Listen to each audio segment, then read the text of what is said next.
Hey guys, welcome back. Today we're going to be doing a quick video for you guys. I just purchased this remote start system by MPC on Amazon for about 113 bucks for my 07 JKU, and this remote start will work on any year from 07 to 2018. So the JK models and the JLs have a different remote kit, a different module. So I want to share with you guys how this gets installed. Never put one on before, but according to the label here, it takes about 15 minutes, so let's see how it goes. Now, one of the nice things about this particular module is that it doesn't come with a secondary remote control, a fob, if you will, like you've seen maybe like in the past or the older style.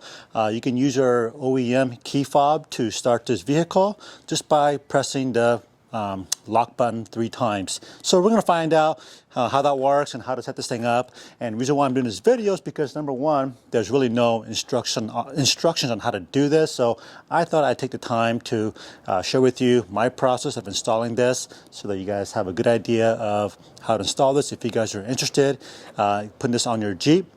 And right now it's, I don't know, early December, and winter's coming, and it's going to be nice for me and my wife to be able to start the car in the house, get it warmed up before we jump in. So it's a really nice feature for 113 bucks on Amazon. I'll leave that link down below for that. And we'll go through all the packaging and setup and all that stuff. So hopefully it'll take 15 minutes, so we'll see. Let's get started.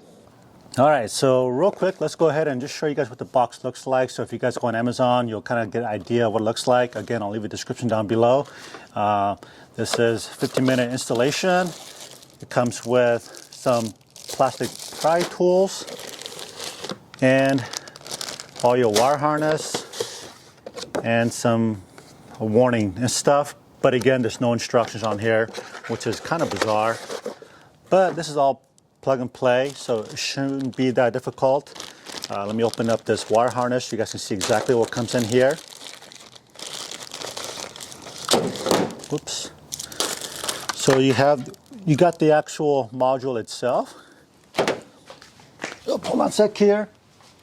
You've got a bypass toggle switch, and according to the label that I just kind of read through a little bit earlier, this is an optional. So this is a nice little feature if you want to, just for security. I'm not going to install this. Now a lot of this here, right, so this may look a little overwhelming, but I assure you, this is pretty typical plug and play wire harness. So basically we're going to be removing one of the plugs underneath the console there, underneath the steering wheel, and plugging this in. This is nothing more than a pigtail, and then plugging this into the fob or into the module. And we'll be programming that, and we'll show you guys how to do that, or we'll figure it out together. On the label here, there are, let me move that out of the way. On the label, everything is labeled really nice. One thing I did notice here, there are a few plugins here that are optional.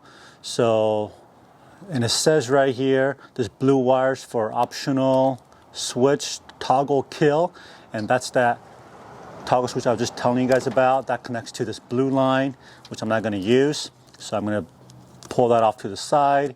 Let's see, for optional parking light, this brown wire, which I'm not going to use. I'll pull that off to the side because I don't really care about that. And then there's a green wire here. It says cut this wire for Wranglers only. So we'll be cutting this blue wire. That's part of this 20-pin connector. And there's also another wire loom. This is for long-range smartphone setup, and this is also an optional. It says right here on the label, optional. So I'm going to be pulling basically all these cables that are optional off to the side, and I'll just keep it out of the way so I don't have to deal with it. And then all of these cables will plug right into the actual module itself, and they're color-coded, as you guys can see, red on red, white on white. And the other pin connectors here are all one way and one size. They're kind of unique, so you can't go wrong. All right, so let's go ahead and tear apart some of the plastic things under the steering wheel, and let's get started. If you guys have a 07 to 2011, this will be, look identical. If you have a 2012 to 2018, it's going to have a newer interior body style. So basically, and I apologize for the lighting, it's a little bit dark as it gets darker here in Sacramento this time of the year. So basically, these are all basically clip-ons. So all you got to do is come under here and pry this thing apart like this. Okay, and then there's a couple of screws under here. Looks like a Phillips screwdriver, and this whole thing should just pop right out. Okay, so this is a T20 torque head, and there's 3 screws, one on the very bottom here, and then one on each side of the steering column. So because these one up here by the steering column is way up in there, I would say probably good, I don't know, 2.5, 3 inches. Only thing that I had that would work is going to be a little bit of a, I have a little small little, what do you call it, little T20 bit with an extension. And I'm just going to put that on my little handy Husky screwdriver ratchet.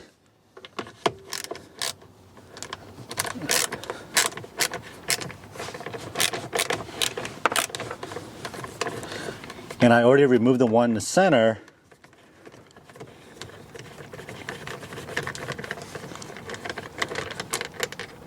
Okay, there you go. Yeah, this is a really long screw, right? This is about a, geez, almost 1.5 to 2 inch screw.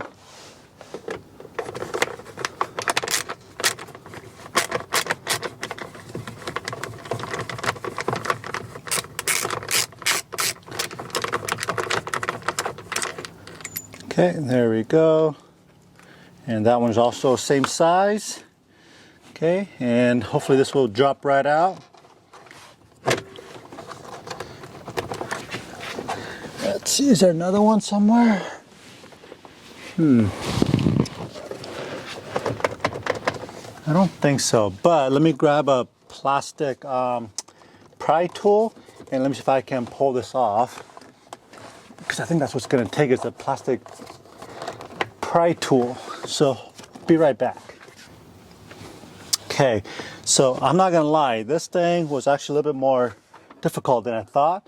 You have to basically, there's a little lip right here on this plastic cover, and you basically got to push this down like towards the floor, towards the brakes, and then twist it to the passenger side like this, and then just pull it out like this way from the bottom, and then pull it down, and it finally came out. But took a little finessing. I didn't want to, reef on it and break any of these plastic tabs.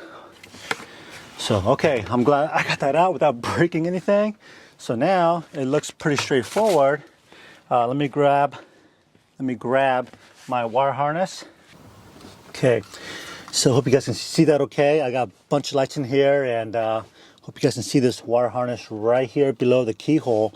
So basically what we're going to be doing is we're going to be unplugging this guy, and this little clip on the back side of this wire harness, and you got to get your finger back there and pull on it to get it out. But you may also want to kind of hold on to this little module, so that, because it's a little flimsy, okay, you probably don't want to break that. So then it comes right out just like that. Okay, so then what you're gonna do is take this pigtail, and you're going to take the harness that came out of there and plug it into the female side of the new wiring harness, and it goes in one way. Then we're gonna plug this guy in here, basically replacing it. Okay, so it's as simple as that.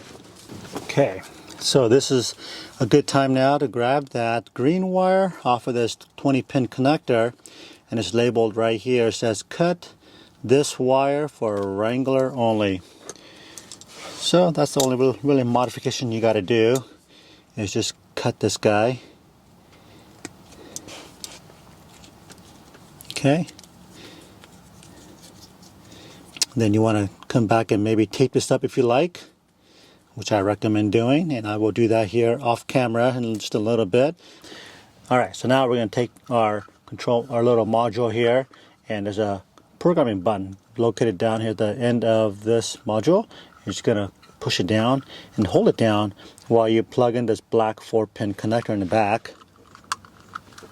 Okay, when you plug this in, there's going to be some LED lights that's going to flash and cycle, and we're just going to wait until all 3 LED turns blue. So hope you guys can see that on the camera right here. Okay, and then once that turns all blue, then we're gonna plug in our 20-pin connector. So hopefully this won't take very long, but we'll see.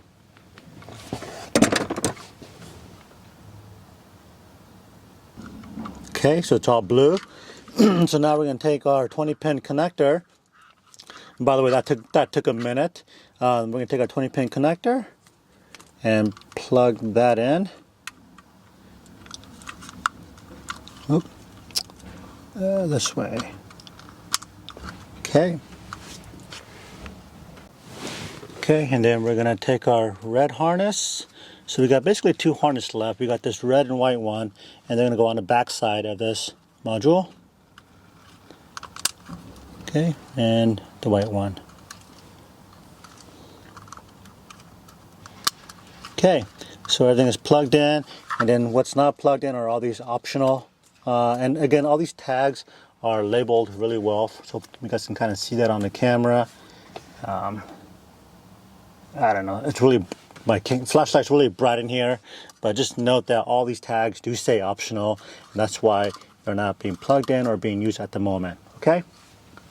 Turn down this light here a little bit. It's really bright. Okay. All right, so now that we got everything connected, we're gonna take our key, we're gonna turn it to the on position.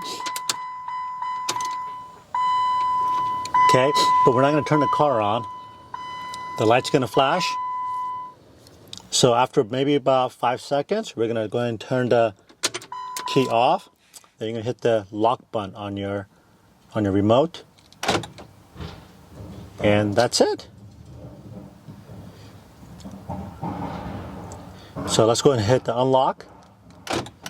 Okay, and then we're gonna hit the remote lock key, the lock button on your key remote 3 times. 2, 3.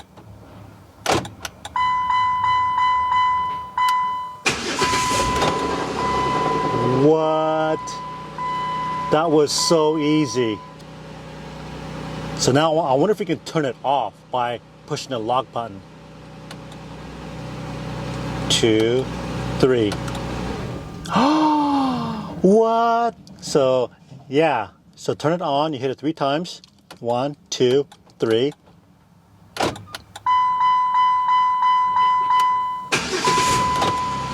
Wow. Now to turn it off, hit it 3 times again. 1, 2, 3. That is sweet. All right, guys. So I gotta say that was a lot easier than I really thought. It literally does take about under 15 minutes to do, and it's on a scale of 1 to 10. It's about a 1. There's really no modifying that you need to do other than cut that 1 wire. And one nice thing about this whole process was that everything was labeled pretty easy, and it's unfortunate that it didn't come with any instructions, and so I had to go out to some forums and other videos to get some bits and pieces of information, and that's how I was able to put this video together. So I hope you guys found it helpful, and if you have any again comments or questions, leave it down below and I'll get back to you guys. I'm doing another video coming up on the same module for my 2016 Toyota Sienna, which is good for all of the Toyota Sienna lines and also the Toyota 4Runners. So if you guys want to install a remote starter in those 2 vehicles, stick around and I will be doing that this weekend. So until then, we'll see you guys in the next video. The only thing left to do here is, reverse process of what you took apart. Shouldn't take me that long. So I'll see you guys in the next video and have a good night. Thanks for watching.